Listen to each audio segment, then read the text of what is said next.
Bobby, what did you do? I didn't do this.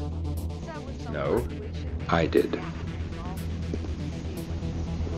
And the next time you feel like showing off, don't. You know, the word daddy has been used and abused a little bit too often for my liking, but nobody really shows the same kind of love to granddaddy. Well, I'm always about challenging the norms, and who makes a better grandpa than our very own Professor X? The dude's a total badass, even despite the fact that he doesn't like to show off his powers. Of course, there's also a lot of hype surrounding him now with all the fan theories coming from the new Doctor Strange trailer. Anyway, I've done it before, and I'll do it again. So here are my top 10 badass Professor X scenes, Volume 2. I haven't been entirely honest with you, love. I'm sorry.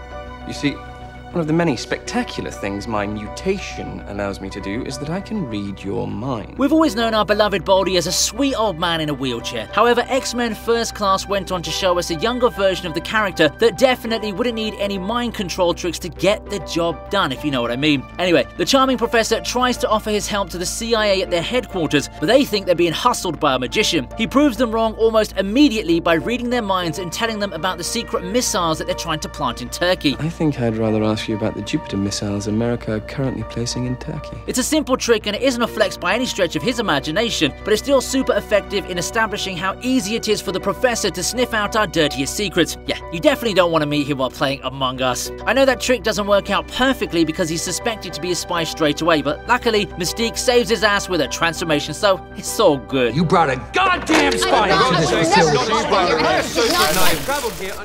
The Phoenix, furiously struggling to be free.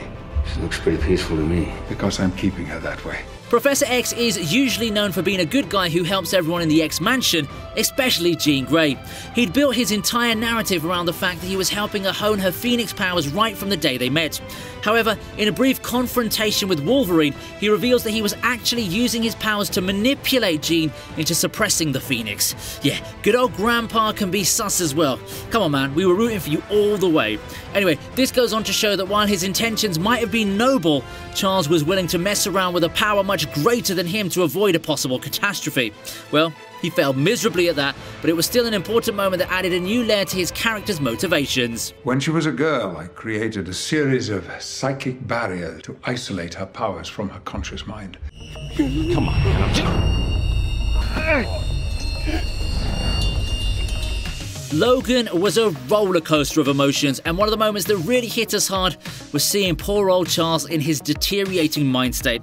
His age had finally started to catch up to him, and just like with Wolverine, it wasn't a pretty sight to digest.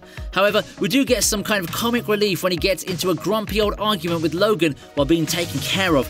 I mean, it's not super funny as such, but it's still quite amusing to see this side of a person who's been known to be calm and composed throughout the X-Men franchise. However, the true badass moment arrives when we see him experience a seizure right after. Not that it's cool to suffer from something like that, but we do get a hint of what he's capable of, and it also serves as a foreshadowing of the iconic seizure scene that happens later on in the movie. You just freaked out and had a fucking seizure.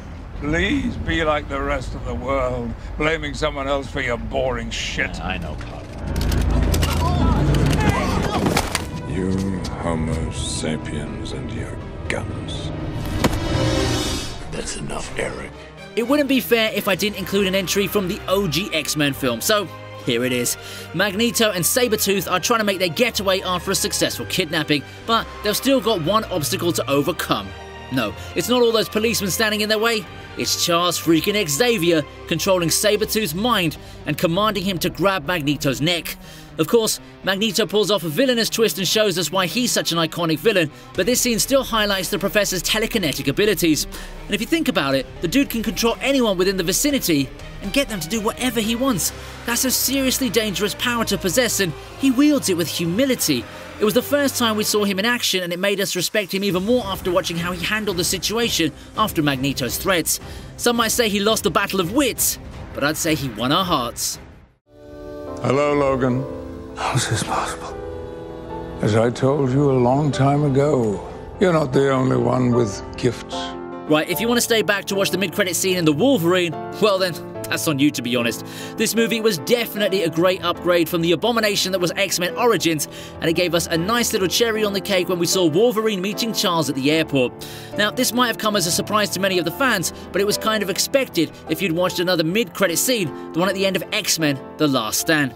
Yeah, who'd have thought that Fox was the first Marvel franchise to pull off the post-credit sequence? Anyway, the scene in itself shows Charles freezing everyone around Logan so they can be finally reunited with each other after all those years of waiting. Once again, it's a simple trick, but it shows us exactly why Professor X is a top-tier mutant. You want what I have? You want to feel what I feel? You might be thinking that this entry definitely doesn't deserve to be in the top 5 of this list. Well, it does feel weird to include an ass whooping so high up, but there's a lot more happening in this scene, you see. It's actually the first time we see Charles use his powers with pride, and that too in combat. I'm not sure if he was at max power at this point, but he still gives Apocalypse a real run for his money. He causes quite some damage, and it's very uncharacteristic of him to enjoy beating the shit out of his opponent. This refreshing take on his personality doesn't last long, considering, you know, he's up against the strongest mutant ever, right? However, he pulls off an Uno reverse and brings out the Phoenix to finish him off. Yeah, he might not have been able to do it himself, but his plan still worked out in everyone's favour. You will never win because you are alone, and I am not.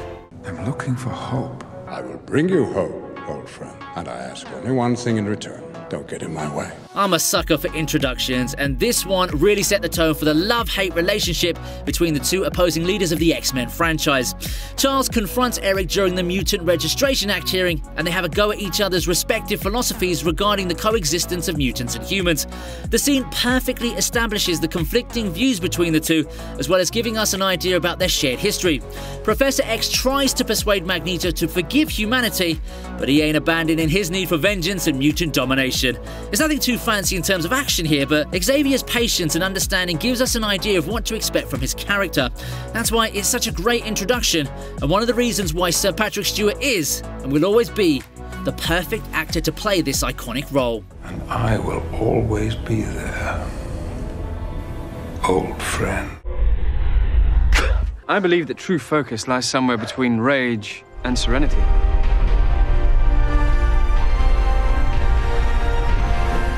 We're getting a decent mix of older and younger versions of Charles in this list now, aren't we, yeah? While Magneto might be marked as his longtime foe, the two of them have always been coveted frenemies throughout their time in the X-Men universe. First Class does a really good job of showing us how it all began, especially in this particular scene. Eric's having a hard time harnessing his powers when he tries to control a huge-ass satellite receiver. That gives Charles his cue to step in and spice up the bromance between them. He's not pushy or authoritative in any way, but he still manages to show how effective his technique is and goes on to help Magneto to find the point between rage and serenity. Now, you'd think that's just a heap of philosophical nonsense, but it works wonders on Eric, and he's able to move the receiver successfully. Now that's what a job done, but I'm still conflicted on how to feel about it. After Magneto fails to keep Sebastian Shaw in check, Charles advises him to take off the helmet he's wearing so that he can freeze that son of a gun and end this drama once and for all. Unfortunately, Eric's idea of ending stuff like a context behind this act is a pretty cool team-up, and the parallel shots between Shaw getting killed and Charles feeling his pain is an awesome depiction of subliminal messaging. I mean, the Professor had to go through the experience of dying without actually dying. How does it get any more badass than that? Alright, I think Charles may have gone a bit too far in helping out his buddy in this kind of situation, but hey, that's what bros are for, right? Are you okay? Moira, be quiet. I can only control this man for so long. Find all the mutants. Find all the mutants. Each one. Good. Kill them.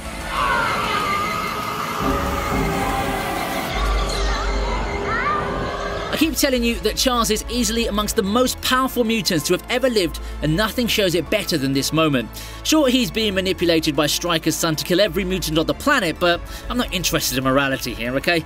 The sheer magnitude of the destruction he could have caused if he'd gone ahead with his actions would have been simply irreparable.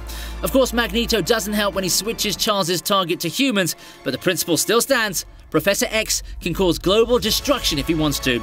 Luckily, my favourite queen, Storm, drops by and destroys the Cerebro before saving Charles, so we don't have to worry about any mass mutant extinction event. Well, at least till the Westchester incident, of course. 3. Let me know in the comments or on my socials. I've also started a Discord channel as well where we can chill together and have some fun discussions, so don't forget to check that out. Like, share and subscribe if you're new around here and want to catch up on all of my top 10 lists. My Patreon's in the description too if you want me to customise a list for you. Alright then, I'll see you later.